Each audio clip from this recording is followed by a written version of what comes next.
ಜೈ ಶ್ರೀರಾಮ್. ಹರಿಕಥಾಮೃತ ಸಾರದಲ್ಲಿ ಕಲ್ಪ ಸಾಧನೆ 23ನೇ ಸಂಧಿಯಲ್ಲಿ ತಮಗೆ ಪ್ರಶ್ನೆಗಳನ್ನು ಕೇಳ್ತೀನಿ. ಹರಿಕಥಾಮೃತ ಸಾರದ ರಸಪ್ರಶ್ನೆ ರಥೋತ್ಸವ ಕಾರ್ಯಕ್ರಮಕ್ಕೆ ತಮಗೆ ಸ್ವಾಗತವನ್ನು ಬಯಸ್ತಾ ಇದ್ದೀನಿ. ತಮ್ಮ ಹೆಸರು ಹೇಳಿ, ಜೋರಾಗಿ ಹೇಳಿ. ಮಾಲತಿ ಮುಕುಂದ್ ಜೋಶಿ ಅಂತ ನನ್ನ ಹೆಸರು. ನಾನು ಜೋರಾಗಿ ಹೇಳ್ರಿ ಅಂದೆ, ಸ್ವಲ್ಪ ಜೋರಾಗಿ ಬರಲಿ. ಮಾಲತಿ ಮುಕುಂದ್ ಜೋಶಿ ಅಂತ. ಮಾಲತಿ ಮುಕುಂದ ಜೋಶಿ. ಓಕೆ, ತಮಗೆ ನಾನು ಪ್ರಶ್ನೆಗಳನ್ನು ಕೇಳಲಿಕ್ಕೆ ಶುರು ಮಾಡಲ. ಹರಿಕಥಾಮೃತ ಸಾರದ ಕಲ್ಪಸಾಧನ ಸಂಧಿಯಲ್ಲಿ. ಓಕೆ, ಮೊದಲನೇ ಪ್ರಶ್ನೆ ತಮಗೆ.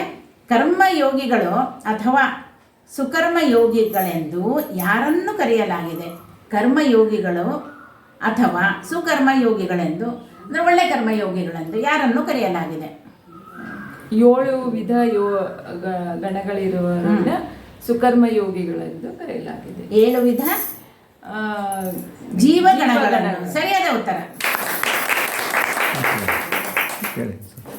ಈಗ ಕರ್ಮಯೋಗಿಗಳು ಅಥವಾ ಸುಕರ್ಮಯೋಗಿಗಳು ಅಂತ ಯಾರನ್ನ ಕರೀತಾರೆ ಅಂತಂದರೆ 7 ವಿಧ ಜೀವಗಣಗಳನ್ನು ಅಂತ ಹೇಳಿದರೆ ಸರಿಯಾದ ಉತ್ತರ. ಮುಂದಿನ ಪ್ರಶ್ನೆಗೆ ನಾವು ಹೋಗೋಣ. ಚಿನ್ನ ಭಕ್ತಿ ಎಂದರೆ ಏನು? ಅಂದರೆ ಏಕ ಪ್ರಕಾರದ ಭಕ್ತಿ ಇಲ್ಲದೆ ವಿವಿಧ ರೂಪದ ಭಕ್ತಿ ಇರೋದಕ್ಕೆ ಚಿನ್ನ ಭಕ್ತಿ. ಏನಂದ್ರೆ ಏಕ ಪ್ರಕಾರವಾದ ಭಕ್ತಿ ಇರದೆ ಮಧ್ಯ ಭಕ್ತಿಯ ಏರಿಳಿತಗಳಾಗೋದು, ಅದಕ್ಕೆ ಏನಂತಾರೆ? ಚಿನ್ನ ಭಕ್ತಿ. ಅವಿಚ್ಛಿನ್ನ ಭಕ್ತಿ ಅಂದ್ರೆ ಏಕೋ ಪ್ರಕಾರವಾಗಿ ಭಕ್ತಿಯನ್ನ ತೋರಿಸ್ತಾ ಭಗವಂತನಲ್ಲಿ. ದೇವತೆಗಳು ಇವರು ಅವ್ರಿಗೆಲ್ಲ ಏನಂದ್ರೆ ಯಾವಾಗ್ಲೂ ಏಕೋ ಪ್ರಕಾರವಾಗಿರ್ತದೆ ಅವ್ರಿಗೆ ಭಕ್ತಿ. ನಮ್ಮ ಭಕ್ತಿ ಏನಾಗ್ತಿರ್ತದೆ? ಚಿನ್ನ ಭಕ್ತಿ. ಸರಿಯಾದ ಉತ್ತರ. ಇನ್ನು ತಮಗೆ 3ನೇ ಪ್ರಶ್ನೆ. ಅಪರೋಕ್ಷಕ್ಕಾಗಿ ಪ್ರವಾಹವಾಯುವಿಗೆ ಬೇಕಾದ ಸಾಧನೆ ಎಷ್ಟು? ಅಪರೋಕ್ಷಕ್ಕಾಗಿ ಪ್ರವಾಹವಾಯುವಿಗೆ ಬೇಕಾದ ಸಾಧನೆ ಎಷ್ಟು? 12 ಬ್ರಹ್ಮಕಲ್ಪ. 12 ಬ್ರಹ್ಮಕಲ್ಪ. ಸರಿಯಾದ ಉತ್ತರ. ಅಂದರೆ ಎಷ್ಟು ಒಂದು ಇವರು ಸಾಧನೆಯನ್ನು ಮಾಡಿರ್ತಾರೆ. ದೇವತೆಗಳೇ ಇರ್ತಾರೆ ನಿಜ, ಆದರೆ ಏನಂದರೆ ಸಾಧನೆ ಎಷ್ಟಿರುತ್ತೆ? ಕಲ್ಪ ಸಾಧನೆಗಳಿರುತ್ತೆ ಅವ್ರದ್ದು, ಮಹಾನುಭಾವರದು.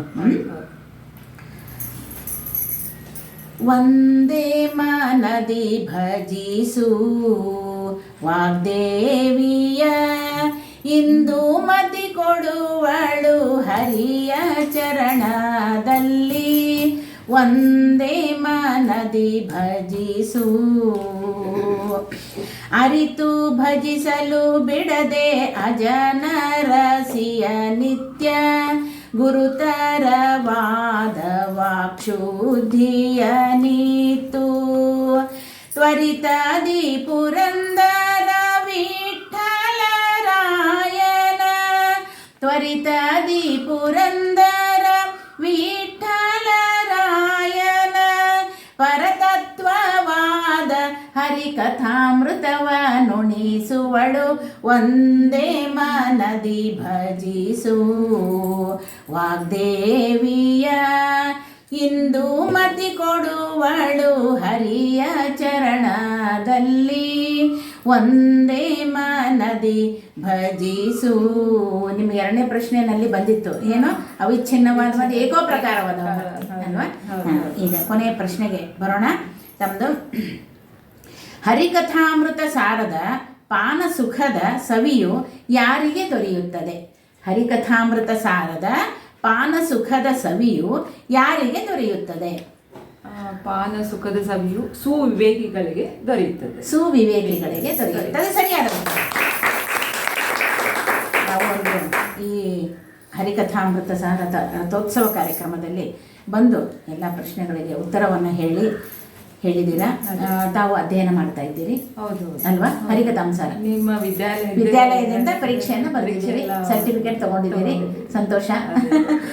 ಮತ್ತು ಮುಂದೆ ಏನು ಮಾಡಬೇಕು ಅಂತ ಇದ್ದೀರಿ? ಏನು ಅಧ್ಯಯನ ಮುಂದುವರಿಸ್ತಾ ಇದ್ದೀರಾ? ಹೇಗೆ? ಅದೇ ನಿಮ್ದು ವಿದ್ಯಾಲಯದ ಮುಂದುವರಿಸಬೇಕು ಅಂತ ಅನ್ಕೊಂಡಿದ್ದೀರಾ?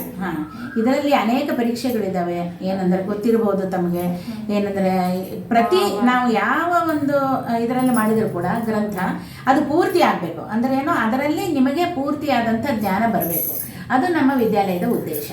ಯಾಕೆಂದರೆ ಒಂದು ಭಗವದ್ಗೀತೆ ತಗೊಂಡ್ರಿ, ಈ ಒಂದು ಎರಡು ಅಧ್ಯಾಯ ಮಾಡಿಬಿಟ್ಟು ಆ ಕಡೆ ಬಿಟ್ಟು ಈ ಕಡೆ ಎಲ್ಲ ಮುಗಿಬೇಕು.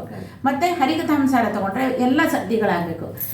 ಸಂಧಿ ಮತ್ತು ಸಂಧಿಮಾಲಾ ಸಂಧಿ ಎಲ್ಲವನ್ನು ತಗೊಂಡು ಫಲಶ್ರುತಿ ಸಂಧಿ ಎಲ್ಲ ತಗೊಂಡು ಅದನ್ನು ಕೃಷ್ಣಾರ್ಪಣ ಮಸ್ತು ಅನ್ಬೇಕು ಅನ್ನೋದೇ ನಮ್ಮ ಒಂದು ವಿದ್ಯಾಲಯದ ಒಂದು. ಈಗ ಭಾಗವತ ಇದೆ ಮತ್ತು ಮಹಾಭಾರತ ಇದೆ, ಎಲ್ಲವನ್ನು ಕೂಡ ಬರೆದ್ರೆ ಆನಂದ ಆಗುತ್ತೆ. ಅಂದರೆ ಏನಾಗುತ್ತೆ ಅಂದರೆ ಇದು ನಿಮ್ಮ ವೈಯಕ್ತಿಕ ಅಧ್ಯಯನ, ನಿಮಗೆ ಸಂತೋಷ ಆಗುತ್ತೆ. ಓ ಇಷ್ಟೆಲ್ಲ ನಾನು ತಿಳ್ಕೊಂಡು ಏನೋ ಉಪನ್ಯಾಸ ಕೇಳುವಾಗ ಸಂತೋಷ ಆಗ್ಬಿಡುತ್ತೆ ಅಲ್ವಾ.